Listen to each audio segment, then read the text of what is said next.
Hello friends, नमस्कार। हमने पिछली वीडियो में देखा कि जीतने के लिए जिद का होना बहुत जरूरी है। हमने ऐसे कितने हजारों लाखों लोगों को देखा जो अपनी जिद के दम पे, अपनी जीतने की जिद के दम पे सफल हो पाए। ऐसे हजारों लोगों को हम जानते हैं, अपने आसपास भी हमने देखा होगा कि लोग सफल हुए हैं तो सिर्फ और सिर्फ अपनी जिद की वजह से। आज मैं आपके लिए कहानी लेकर आया हूं एक ऐसे साधारण से इंजीनियर की, जिन्होंने एक जिद के कारण इतना बड़ा काम करके दिखाया।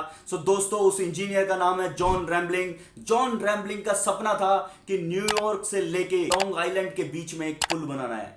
दोस्तों, ये जो सपना था उनकी जिद में बदल चुका था और उन्होंने जिद की इस बात की कि ये पुल मैं बना के रहूंगा।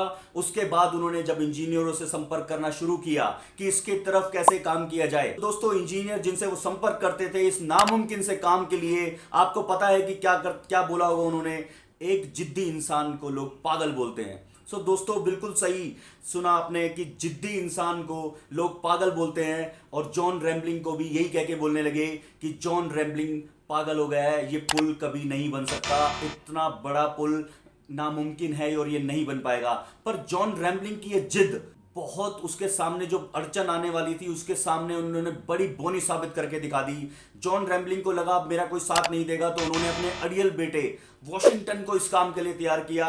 वॉशिंगटन बड़ा अड़ियल किस्म का इंसान था, पर उसने अपने पिताजी की जिद के आगे घुटने टेके और उनका साथ देने का फैसला किया। दोनों ने, पिता और पुत्र ने, इस काम को करने की ठानी और इसके लिए अपना डेली का काम करना शुरू कर दिया। ऐसे 100 से ऊपर नक्शे उन्होंने बनाए कि जिसके जरिए वो पुल को बना पाए, और इंजीनियरों की एक टीम अपने साथ इकट्ठी की और उसके ऊपर काम करना शुरू कर दिया। दोस्तों, ये सपना बड़ा था, उसकी जिद बड़ी थी और उसके प्रति जो लोग जो है वो जुड़ते चले गए। उसकी जिद के कारण लोगों को लगने लगा कि शायद ये मुमकिन है और उन्होंने उस पर काम करना शुरू कर दिया। बात इतनी आसानी से खत्म नहीं हुई दोस्तों, इतनी आसानी से पुल नहीं बना, बहुत पड़ाव इसमें बाकी है। दोस्तों, 2 महीने 3 महीने के बाद जब ये काम जोरों से चालू था, जॉन रैम्बलिंग की एक हादसे में मौत हो गई।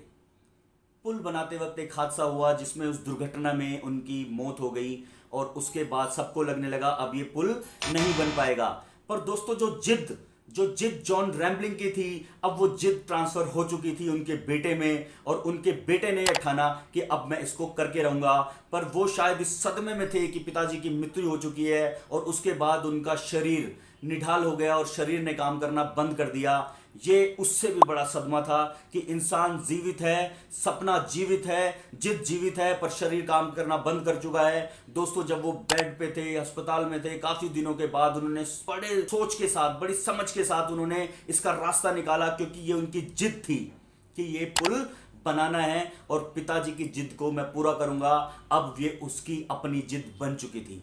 दोस्तों, उन्होंने उंगली से इशारा देना शुरू किया और अपनी वाइफ को अपनी उंगलियों के इशारे के जरिए वो संकेत देते थे कि आगे की गाइडलाइंस, आगे के दिशा निर्देश क्या होंगे, इंजीनियर जो टीम काम कर रही है। दोस्तों, जैसे जैसे उन्हें संकेत मिलने लगे इंजीनियर्स को, उनके अंदर भी एक ऊर्जा जागृत हुई, उनके अंदर भी मोटिवेशन आया कि एक ऐसा इंसान जो आज बेड पे है और जो एक ऐसा इंसान जो इस काम को करते करते बीच में मर गया, तो ऐसे काम को हम भी पूरा करेंगे। वो जिद सबके अंदर ट्रांसफर हो चुकी थी। उस पुल को बनाने की जो जिद थी वो इतनी बड़ी हो चुकी थी कि अब ये नामुमकिन सा काम मुमकिन लगने लगा था। और लगातार इसी संकेत को 13 साल तक वो देते रहे और अपनी वाइफ के जरिए उन इंजीनियर्स को जो काम कर रहे थे उन तक पहुंचाते रहे। दोस्तों, इस पूरे काम में 13 साल लगे, पर 13 साल में वो पुल बन के तैयार हो गया और इस पुल को आज भी देखने के लिए लोग वहां जाते हैं। दोस्तों, ये जिद ही थी जो एक